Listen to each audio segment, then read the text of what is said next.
Ya, volvemos a segunda parte. La primera parte y la segunda parte espero, ojalá dejarla subida durante hoy en la noche en YouTube, para la gente que no ha podido estar presente con nosotros hoy en la clase por distintas razones.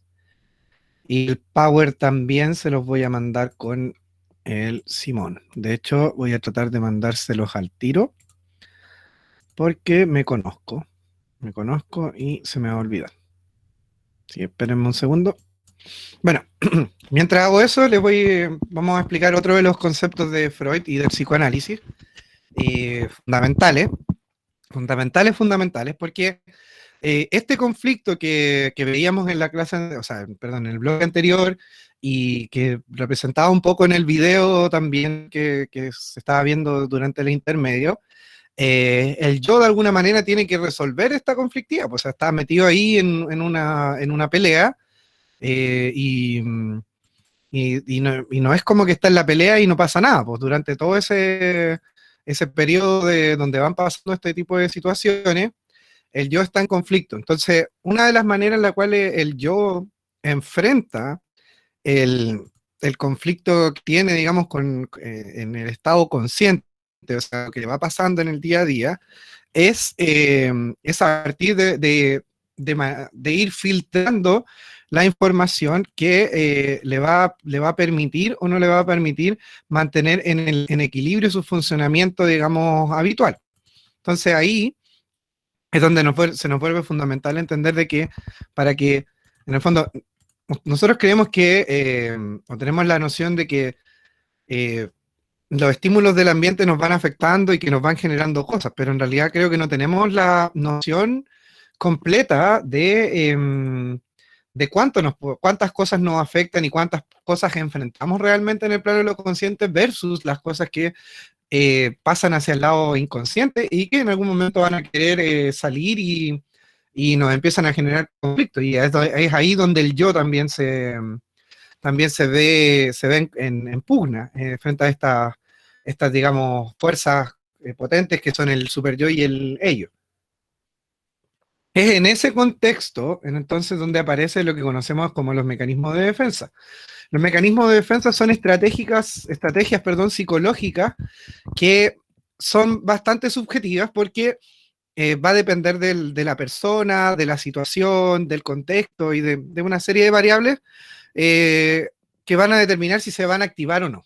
¿Ya? Entonces, como les decía en el primer bloque, van a haber cosas que para algunas personas le van a generar una activación de mecanismo de defensa, como para otras no lo va a hacer, porque psíquicamente y subjetivamente tienen distintas importancias. Entonces, pero cuando algo amenaza, digamos, los distintos y subjetivos niveles que tenemos para enfrentar conscientemente ciertos eventos de la vida cotidiana, se activa en el fondo frente a alguna fluctuación, angustia u amenaza, digamos, que pueda yo interpretar del ambiente, se activan estos conocidos como estrategias psicológicas llamadas mecanismos de defensa, que son entonces son la forma en la cual psíquicamente yo trato de mantener en equilibrio mi funcionamiento y equilibrio mental. Lo cual no significa que si yo mantengo en equilibrio, significa que estoy bien. Pensámonos como si queremos hacer como una comparación, por ejemplo, en ese sentido, con las zonas de confort. Las zonas de confort son estados de comodidad, pero que no necesariamente generan un progreso o un bienestar en las personas, sino que es en el lugar donde estoy habituado a estar nomás. De hecho, una de las lógicas es salir de las zonas de confort.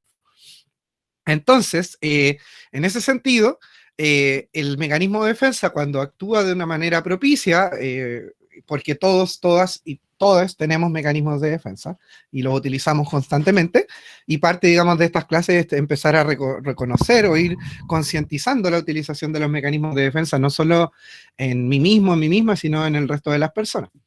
Un trabajo arduo y que puede demorar toda la vida, pero es un ejercicio necesario. Y es ahí ese equilibrio frente al estrés que se va creando y que puede ser funcional o disfuncional en relación a las personas.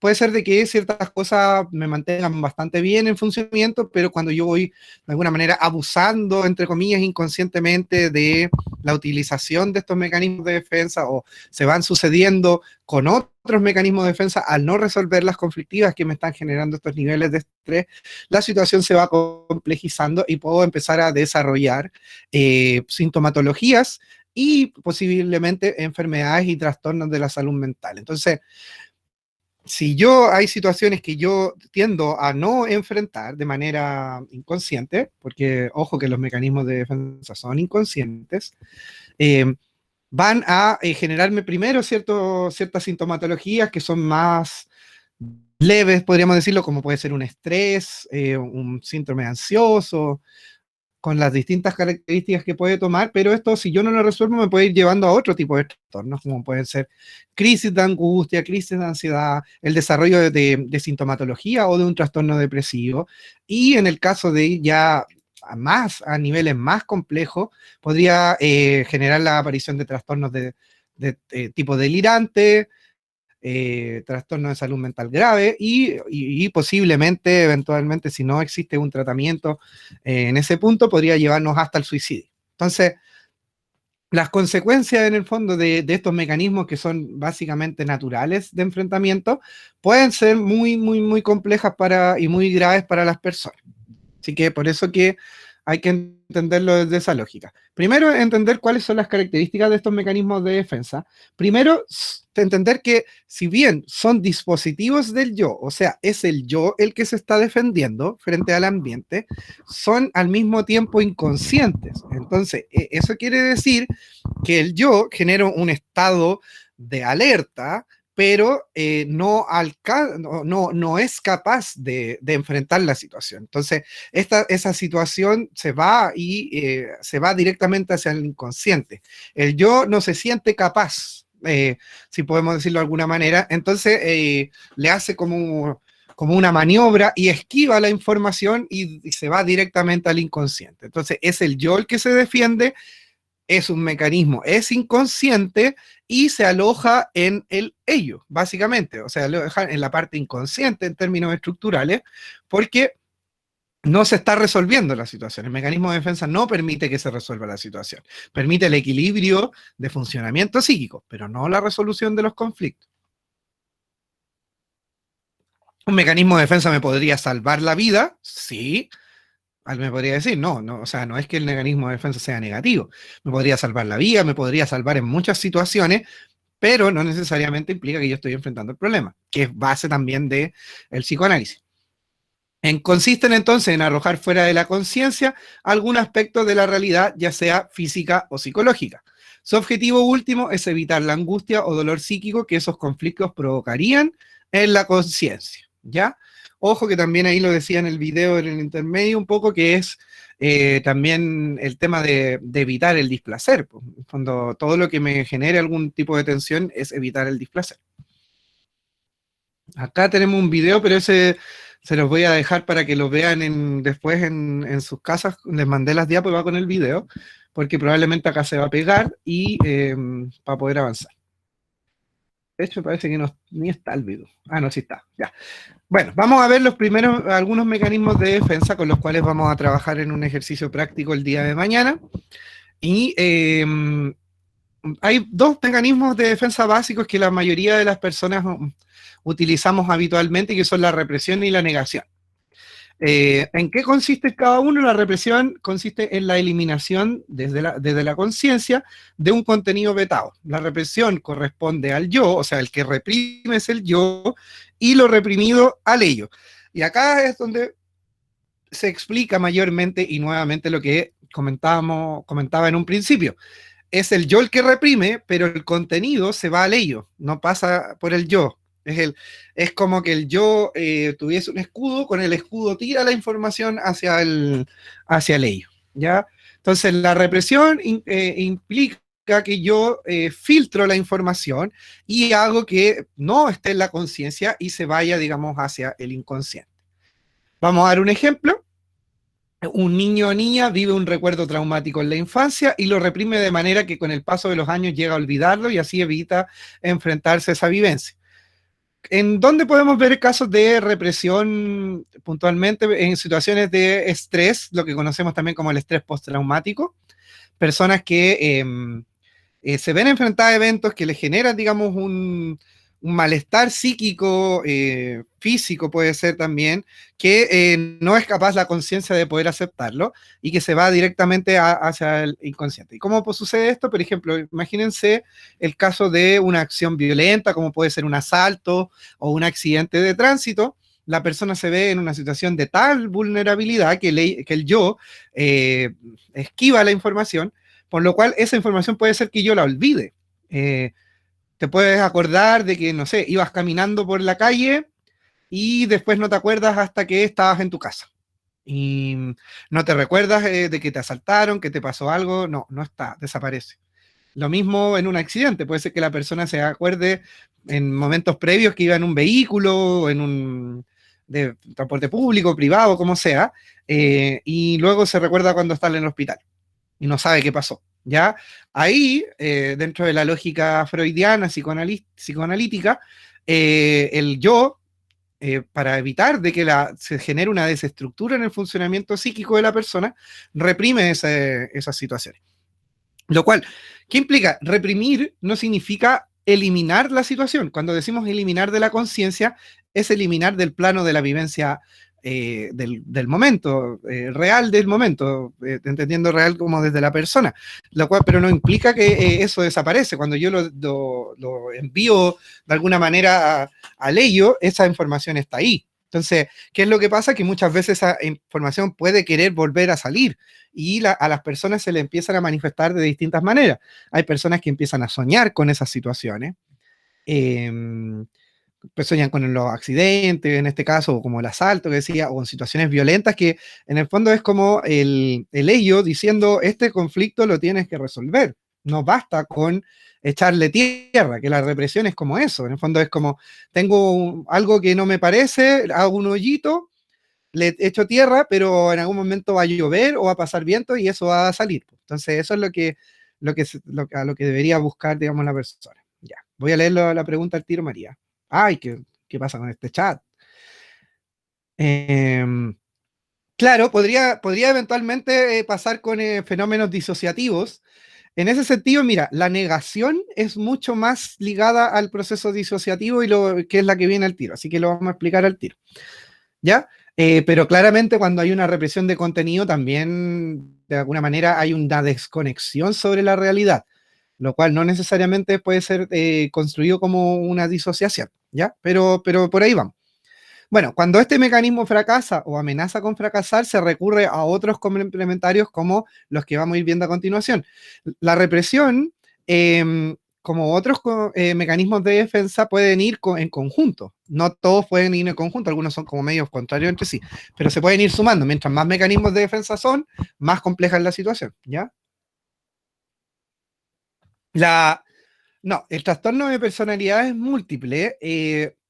Es distinto, es muy distinto porque en el fondo la persona desarrolla distintos yo. Hay distintas máscaras de personalidad. Entonces la persona, en el fondo, claro, hay una disociación que es como lo que implica, lo que decía María, que la disociación implica como una desconexión entre el mundo, entre el consenso de realidad que tiene el sujeto y también muchas veces en el concepto de realidad consensuada con el resto de las personas. Entonces la persona como que se desconecta de lo que está viviendo, de su vivencia habitual o de la vivencia que existe. En el caso del trastorno de personalidades múltiples, la persona que de alguna manera está diagnosticada con esta enfermedad de salud mental, con, tiene una construcción de distintas imágenes yoicas. Imagínense que dentro de la lógica de lo que veíamos la semana pasada, nosotros deberíamos apuntar a la existencia de un yo auténtico que integre, digamos, las exigencias del super yo, del ello, en esta pugna. Bueno, eso es lo que implica el desarrollo de la personalidad. En el caso de los trastornos de personalidades múltiples, es como que existieran muchas máscaras, muchos yo, muchas personalidades dentro de la misma persona. Y todas esas personalidades tienen conflictos distintos. Es como que tuvieses el mismo aparato psíquico, ese mismo iceberg, digamos, que veíamos ahí, multiplicado varias veces. Cada una de esas personas, eh, entre comillas, funciona de una manera distinta. Y ahí es importante, porque obviamente dentro del trastorno de personalidades múltiples no hay una conexión con lo real, entonces la persona no visualiza la existencia de esas personalidades, ¿ya? Para nosotros y nosotras es más o menos habitual vivir en un contexto donde vamos adecuando máscaras frente a los distintos contextos. Somos de manera muchas veces distintas en la casa, que en la universidad, que con nuestras parejas, etcétera, etcétera. Pero no dejamos de ser la esencia de nuestro desarrollo individual. En el caso del trastorno de personalidades múltiples, sí, porque son distintas individualidades, perdón. Por eso que el personalidad viene de persona. Entonces, el trastorno de personalidades múltiples vendría en el plano real, es como que existieran múltiples personas dentro de una misma persona. ¿Ya? Y por lo mismo es un trastorno complejísimo, grave de poder sobrellevar, po, porque hay que, en el fondo, llegar a la base del conflicto que hace que la persona se haya disociado de la realidad y haya generado estas estrategias para poder vincularse con el medio a partir de estas personalidades, que es mucho menos adaptativo a un mecanismo de defensa. Un mecanismo de defensa me permite funcionar en distintos aspectos bajo la misma esencia individual. Esto no, tengo que utilizar distintas personalidades. Imagínense ustedes, no sé, pues Sofía, imagínate que hubiesen 5 Sofías distintas y esas Sofías cada una tiene características totalmente distintas a la otra. Tiene gustos distintos, se puede vestir distinto, puede pensar distinto. Es bastante complejo, ¿ya? Pero qué bueno que lo preguntaste. Ya, vamos, la negación consiste en negar cognitivamente aspectos de la realidad que resultan intolerables, aunque sean perceptibles. Y acá viene lo que decías recién, María, sobre el tema de disociar un poco la existencia de la realidad objetiva de la realidad objetiva de la persona, que ya es subjetiva. En el fondo es yo sé, la negación es yo sé que pasó algo, lo logro visualizar, pero lo hago como que no pasó, lo niego, digo como que no existió. Este mecanismo funciona mucho y se ha estudiado en múltiples casos en los procesos de duelo, que es como en la gran mayoría de los casos el primer mecanismo que aparece. Para las personas es tan complejo el poder enfrentarse a la pérdida de un ser querido, de una ser querida, que como psíquicamente no se siente capaz, emocionalmente no se siente capaz de poder lidiar con eso, hay una parte, o en una primera parte, lo que hace es como hacer como que eso no ha ocurrido, pese al mismo tiempo de saber qué ocurrió. Entonces hay ciertas conductas que hablan de que en el fondo como que aún no logro convencerme o no me quiero convencer de que hay una pérdida. Entonces aparece actitudes como, por ejemplo, esperar que la persona vuelva a la casa, que va a llegar más tarde, que está en otra pieza, que no está en ese momento ahí, pero la persona cree que sí está. Eh, ¿Qué más? Por ejemplo, personas que, cuando se puede poner un poco más complejo, personas que, por ejemplo, mantienen las piezas de las personas queridas intactas por durante mucho tiempo. Entonces ahí los mecanismos de defensa en un principio pueden ser muy funcionales. De hecho, se habla que la negación en un proceso de duelo puede ser bastante natural, entre comillas, por un periodo de tiempo, pero no tan largo. Ya si hay un periodo de negación que ya supera los 3, 4, 5 o 6 meses, ya estaríamos hablando de lo que muchas veces se conoce como el duelo patológico, ¿ya? Cosas que lamentablemente en este curso no podemos darle el nivel de énfasis o de especificidad, pero no sé si más adelante lo verán, pero en el electivo algo vemos de eso. Ya, el trastorno disociativo, un trastorno disociativo y cita, me pienso así como medio youtuber, así como respondiendo a las preguntas del canal. Y cita pregunta entonces, profe, ¿qué es un trastorno disociativo? Ya, el trastorno disociativo es otro tipo de trastorno existente, digamos, dentro de los diagnósticos, tipificaciones en este caso el DSM-5, que tiene implicancias, y ahí, pucha, esto es complejo para que lo entiendan ahora. Voy a tratar de decírselo en palabras simples, porque para poder entender esto hay que tener mucha más conceptualización teórica, digamos, de lo que estamos viendo ahora. Pues ahora estamos viendo como la base del psicoanálisis. Pero el trastorno disociativo implica, puede tener distintas como orígenes. muchos trastornos de, digamos, de tipo de salud mental pueden tener orígenes a partir, digamos, de los conflictos dados desde la represión o de la utilización de mecanismos de defensa, de no asumir, digamos, la experiencia desde lo inconsciente, de no ir integrando la pugna entre el yo y el super yo, pero pueden haber también trastornos que tienen origen desde el consumo de drogas, por ejemplo, alucinógenas, que pueden generar estados que pueden ser transitorios o estados permanentes, digamos, de disociación de la realidad. Entonces, después, para entender esto, para yo hablar de una disociación, o sea, de una pérdida en fondo de la concepción de la realidad, hay criterios. Y para yo diagnosticar los trastornos tengo que ir de alguna forma dentro del manual. Para la psicología más patologizante, el manual es fundamental. Pues en el lenguaje médico ustedes lo van a ver mucho, un lenguaje común. Yo les decía que el humanismo en general trata de integrar y no hacer estas separaciones. Pero para eso yo tengo que cumplir con una serie, digamos, de prerequisitos, ¿ya? Entonces, esos prerequisitos se van dando también a partir de dónde aparece el malestar o el conflicto, ¿ya?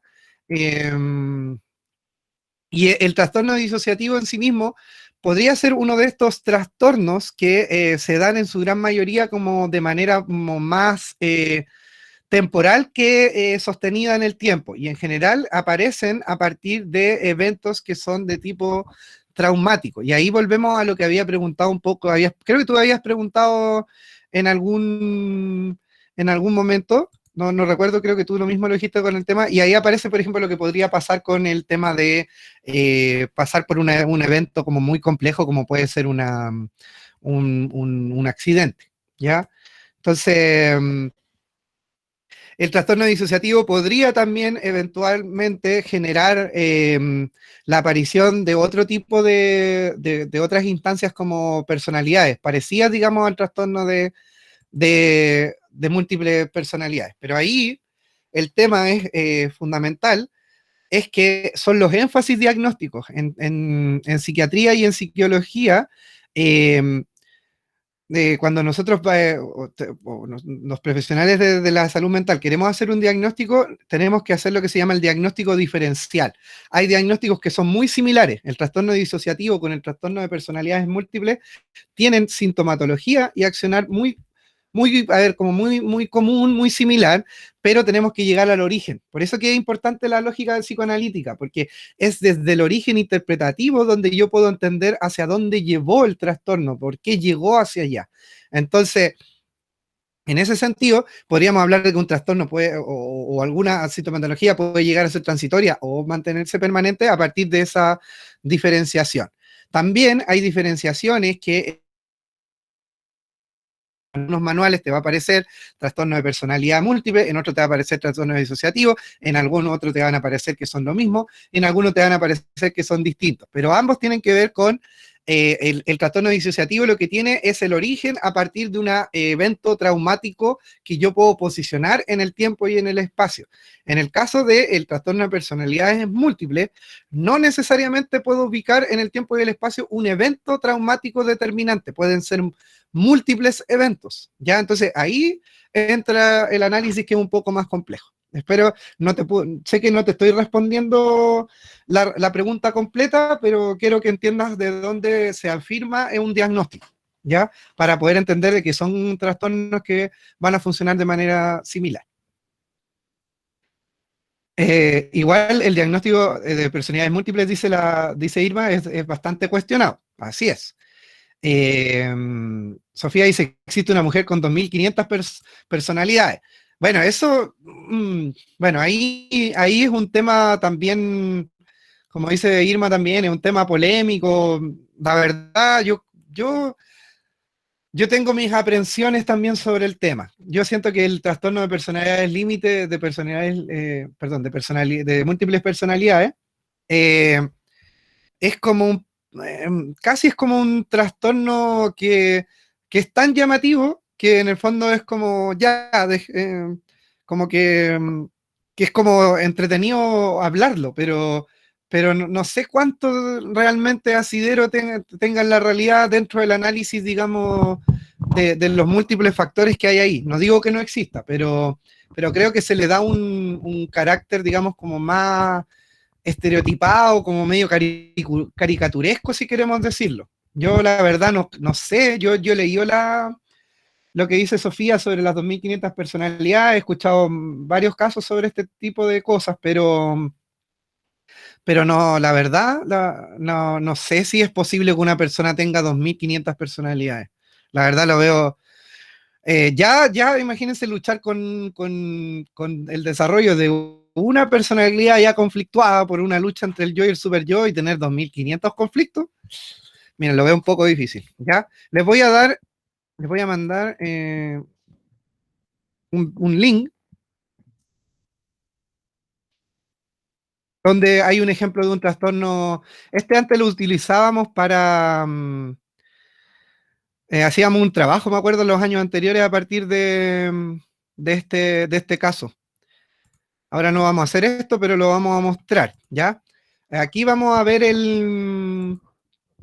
algo que podría ser como un evento disociativo y que también tiene que ver que afecta a la memoria y varios otros temas cognitivos, pero para que vean me gustaría que después me dijeran cuál creen que es el origen, digamos, del malestar que va a tener el sujeto que vamos a mostrar en este video cortito. Les voy a dejar el link para la gente que probablemente se le vea cortado, empiece a verlo y yo voy a colocarlo al tiro.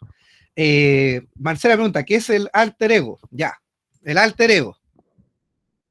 El alter ego es como, en el fondo, es como la otra cara, a ver,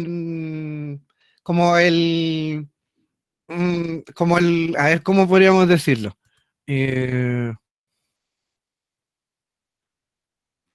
como podría ser como de alguna manera desde lo junguiano, podría mostrar como esas características ligadas como a la sombra.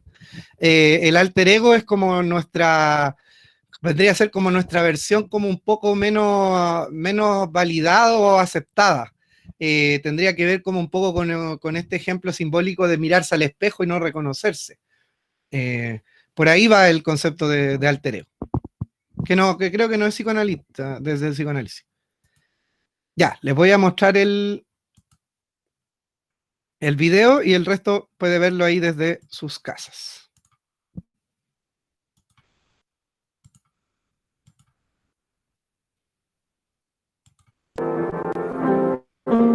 Clive Wedding sufre uno de los peores casos de amnesia del mundo. Era un afamado director de orquesta residente en Londres cuando le afectó un virus en 1985. Algunas partes de su cerebro, incluyendo la memoria, fueron completamente fulminadas. Sin embargo, su capacidad musical permaneció intacta. ¿Se siente diferente cuando toca música? No he escuchado una sola nota desde que estoy enfermo. No sé cómo es tocar música. Cuando uno está inconsciente. Ha tocado para nosotros hace unos 2 minutos. No soy consciente. Es algo completamente desconocido. Nunca he escuchado una sola nota aquí. El caso de Clive impresionó a millones de personas cuando se hizo un documental sobre él en 1986. Solo y confundido en el hospital y sin su memoria, a la única persona que reconocía era a Deborah, su mujer. 20 años después, Clive tiene una memoria de 7 segundos antes de que su mente vuelva a quedar en blanco. ¿Cómo ha sido la vida para Clive y su familia? El hombre con 7 segundos de memoria. ¿Sabe que estamos haciendo una película sobre usted? No, no lo sabía. Primera noticia. Le estamos grabando para un programa de televisión. No, vaya, supongo que entonces tendré que estirarme algo más, como si fuera de una clase social alta. Porque es usted muy famoso. ¡Qué tontería! Sois muy chistosos, ¿eh? ¿Vosotros dos también os estáis riendo? Hace 20 años se hizo una película sobre usted. No.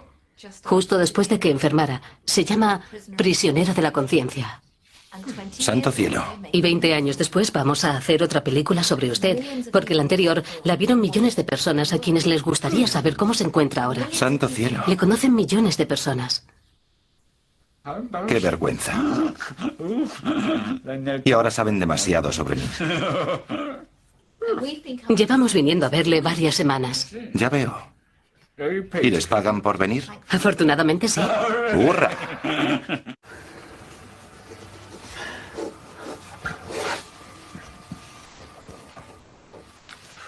Es lo primero que escribo en el diario conscientemente. Clive lleva un diario desde hace 20 años en un esfuerzo por encontrar algún sentido a su vida. Escribe múltiples entradas que registran su último momento consciente.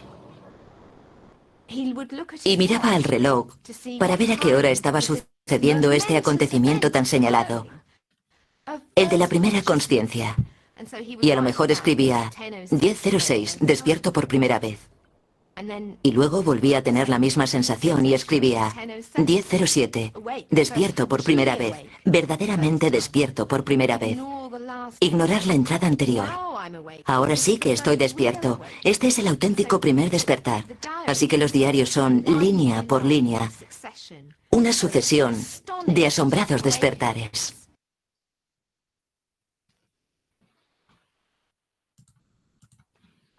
Ya. ¿Me escucho o no me escucho? ¿Aló? Sí. Ya, volvemos entonces. Comentarios. ¿Quién le gustaría así como creer por qué se me ocurrió mostrar este video? ¿Qué relación tiene con lo que estamos viendo? ¿O qué relación le puede encontrar?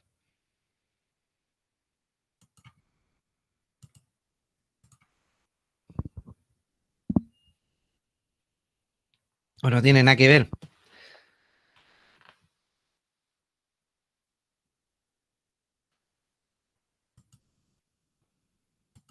¿Todos vieron el video, no es cierto? ¿O estoy hablando solo? Vamos profundizando, a ver, porque obviamente si lo mostré ahora lo trato de relacionar un poco con la materia que estamos viendo, ¿ya? Porque vamos a revisar algunos datos, porque el tema para poder entender cómo yo analizo un caso, imagínense Profe, como... Sí, dime, Vicente. disculpe, ¿puede salir del Power y entrar de nuevo? Porque está como parpadeando y creo que les pasa a todos. Como que se va negro, vuelve la diapo. Ah, ya.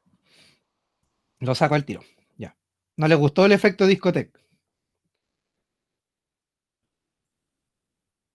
Ya, bueno, para, para conceptualizar un poco el caso, digamos, de Clive, creo que es el sujeto que teníamos acá. No sé, yo me imagino que varios de ustedes han visto Doctor House o han visto, ¿cómo se llama esta serie? Grey's Anatomy o alguna serie que ligue, digamos, la medicina, la enfermería o en algún caso la psiquiatría, ¿no? Claro, el fondo es que acá tenemos muchos factores en el fondo que podemos analizar. Ahí la historia de este sujeto decía que era un sujeto, digamos, de edad adulta, que en un momento lo que se dice es que él trabajaba mucho, era muy trabajólico y no dormía básicamente, trabajaba todo el día, era director de orquesta por lo que recuerdo. Eh, Trabajaba todo el día, no tenía mayor vida aparte de su trabajo y tampoco tenía mucho contacto con su familia, ni con su esposa, ni con nadie más, solo se dedicaba a trabajar. Luego se dice que un virus lo atacó, cosa que en realidad cuando investigamos en ese entonces este caso, decíamos que no estaba muy comprobado en realidad que se hubiese pegado algún tipo de virus, porque en realidad es un caso básicamente casi único. Y ahí podemos empezar a tomar datos. Pues, ¿cómo podríamos interpretar en el fondo esto que le pasa a este sujeto, digamos, pero desde una lógica del funcionamiento desde lo inconsciente, digamos, desde los conflictos que puede desarrollar un aparato psíquico? ¿A alguien se le ocurre como una hipótesis, por ejemplo?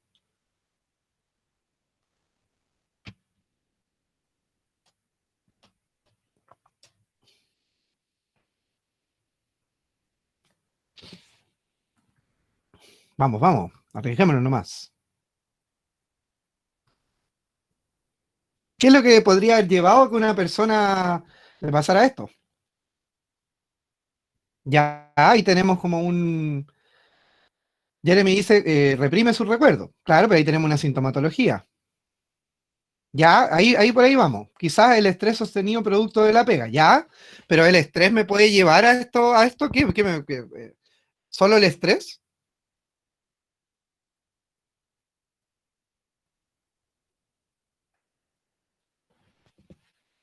O pueden haber otros factores.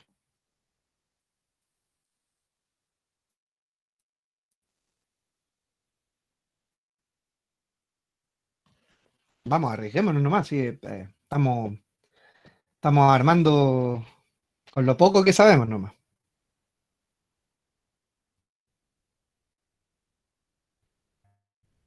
Lucía dice, pero lo único que recuerda es su pega, o sea, lo que entendí, él seguía sabiendo tocar música, claro, pero de manera de memoria casi kinestésica corporal, porque en realidad no entiende la música, no sabe, tampoco es consciente que la toca. Antonio dice, adoptó quizá la negación como algo que reduce al mínimo el estrés, o sea, o la represión, ¿ya? Podría eventualmente, si lo conceptualizamos de esta manera, ¿podría una persona llegar a un punto en el cual podría negar, defenderse, digamos, a tal punto, digamos, de lo que le genera, digamos, el estrés o el conflicto, digamos, consciente entre el yo y el super yo, a hacer colapsar, digamos, psíquicamente? ¿Podría ser esto el resultado, digamos, de un colapso? ¿Podría el no escucharnos, el no concientizar nuestros conflictos, podría llevarnos a un límite tan profundo, digamos, de daño como el que sufrió este caso? Antonio, Emilio dice, perdió el yo.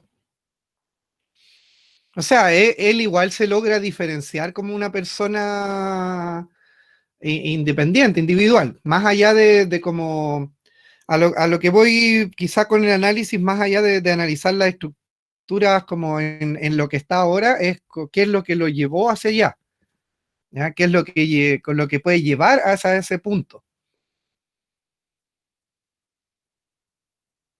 Marcela dice, tal vez fue bloqueada la música debido a que su vida era afectada por ella y después fue como una expansión a todos los ámbitos. Ya, a mí me parece una interesante. Sí, él, por lo que sí, sí recuerda su nombre y sí sabe en el fondo quién es. Antonio dice, no sé, como los alcohólicos cuando adoptan beber y sin ello no se quitan la angustia. Ya, ya, Antonia, pero pues, ¿en qué sentido como lo, como que, pero tú dices como que en el fondo esta persona al olvidar logra contener la angustia o en el fondo todo el contenido psíquico que tenía acumulado? ¿Qué es respuesta a eso?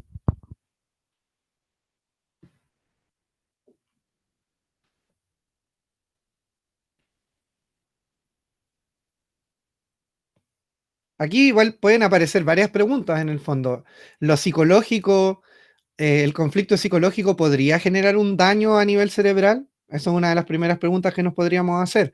¿Los conflictos psicológicos podrían afectar a nuestro cuerpo y generarnos enfermedades físicas? Ahí tenemos otra pregunta que podríamos ir tratando de responder.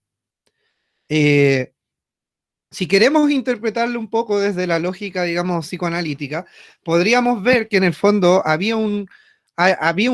podría haber habido un conflicto dentro del funcionamiento de este sujeto, en el cual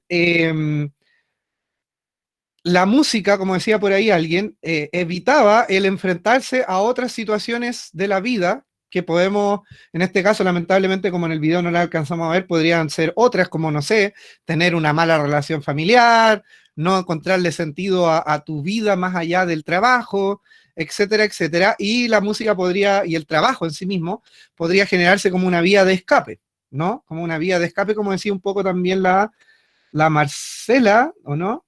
No, ¿quién decía? Bueno, la Marcela y la Antonia decían por el tema del alcohol, que, claro, como una vía de escape hacia la realidad, ¿ya?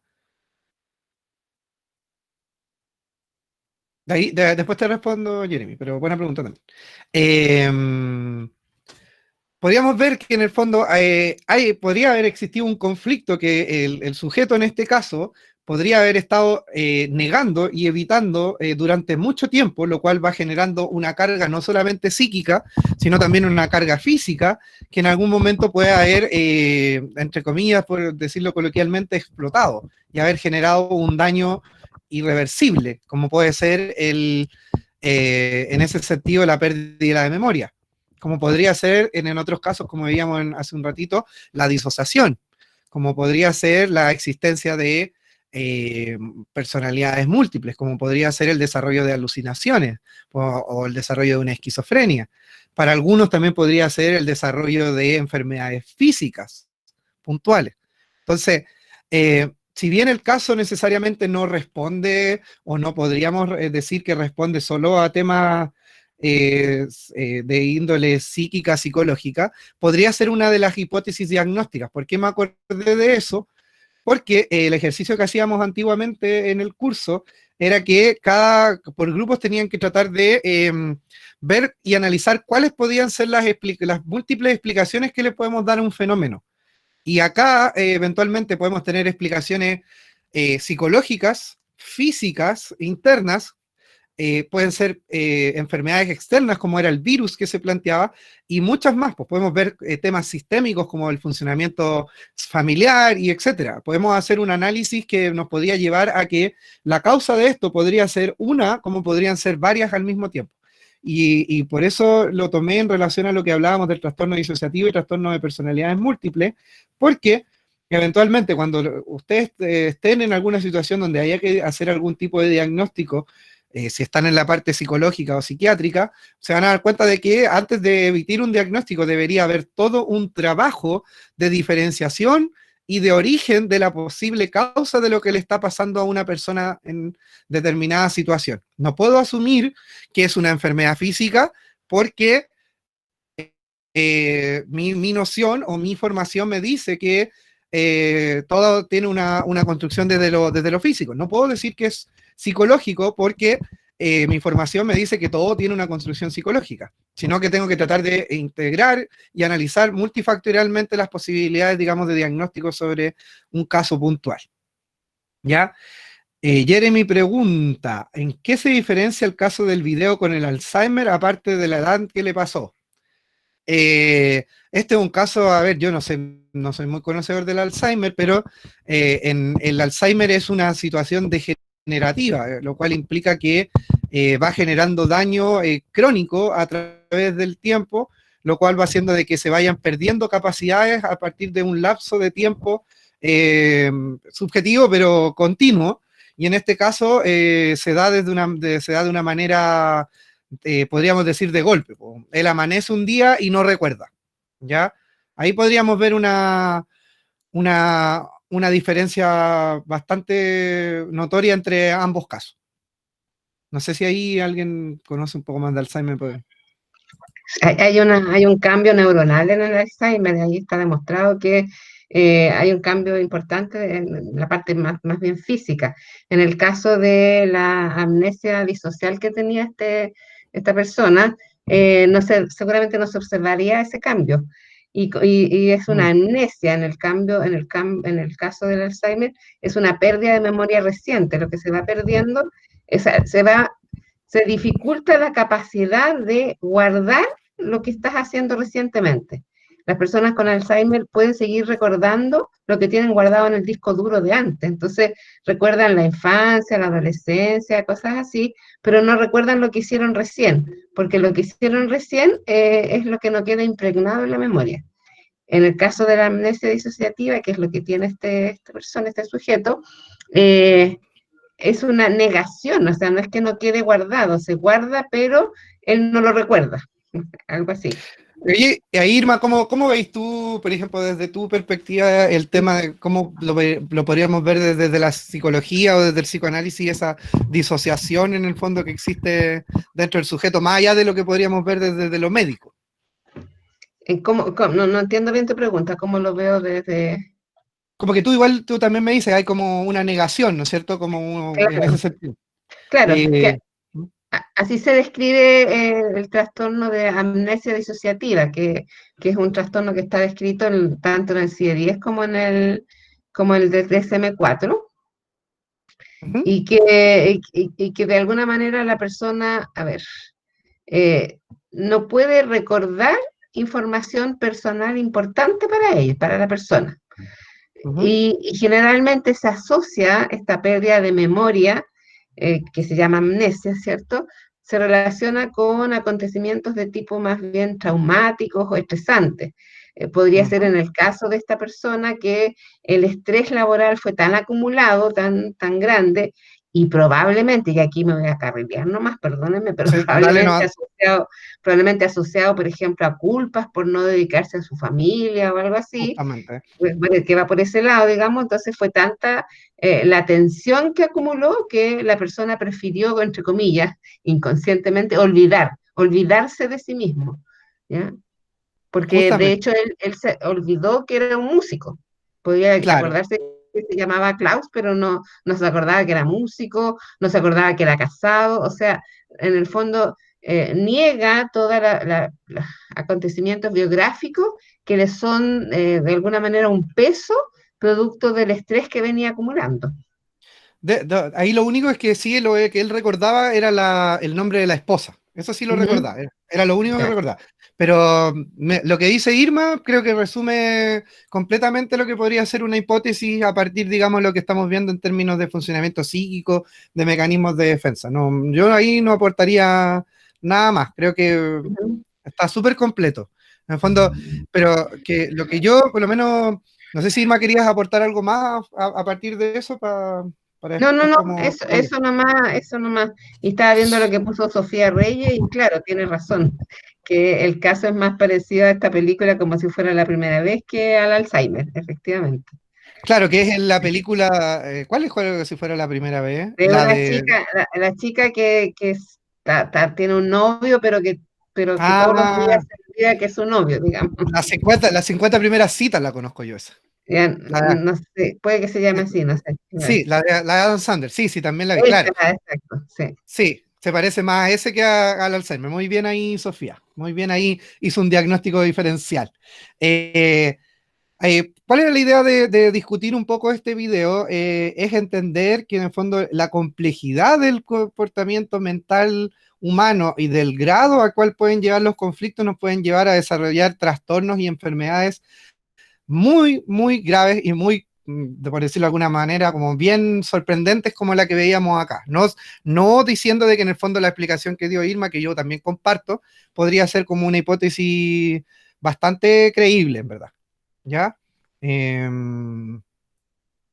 Claro, hay una persona que tiene 10 segundos de memoria, ¿ya? Y pasa también con personas, como digo, con estrés postraumático, que también sufren esto porque quedan con la memoria también a corto plazo, o sea, perdón, a largo plazo como, afectada, o sea, de distintas maneras. Pero ojo, porque este caso es interesante para poder entender ciertas cosas.